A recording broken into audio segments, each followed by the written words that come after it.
गोपालपुर महोत्सव होछि इतिहास परंपरा संस्कृति एवं प्रकृतिर एक सुंदर समन्वय। ଏହି ମହୋତ୍ସବ ମାଧ୍ୟମରେ ଆମେ ଓଡ଼ିଶାର ଅନନ୍ୟତା ଗଞ୍ଜାମର गरिमा ଏବଂ ଆମ ସଂସ୍କୃତିର ଜୀବନ୍ତ ଐତିହ୍ୟକୁ ଉତ୍ସବରେ ପରିଣତ କରୁଛୁ ବୋଲି ମୁଖ୍ୟମନ୍ତ୍ରୀ ଶ୍ରୀ ମୋହନ ଚରଣ ମାଝୀ ଆଜି ଗୋପାଳପୁର ବେଳାଭୂମି ମହୋତ୍ସବ 2026 ଉଦ୍ଯାପନୀ ଅବସରରେ କହିଛନ୍ତି। ଏହି ଅବସରରେ ମୁଖ୍ୟମନ୍ତ୍ରୀ ଜିଲ୍ଲା ପାଇଁ 492 କୋଟିରୁ ଉର୍ଦ୍ଧ୍ୱ ଟଙ୍କା ମୂଲ୍ୟର ବିଭିନ୍ନ ଉନ୍ନୟନମୂଳକ ପ୍ରକଳ୍ପର ଶୁଭାରମ୍ଭ କରିଛନ୍ତି।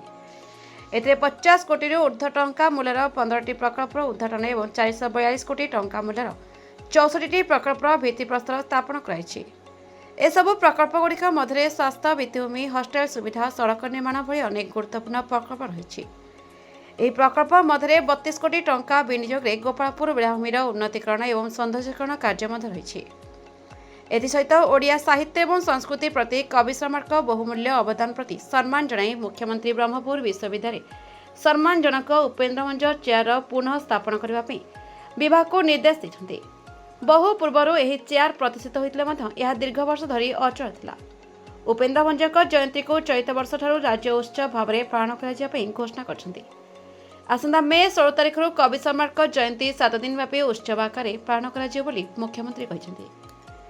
Bureau report Na Odisha news.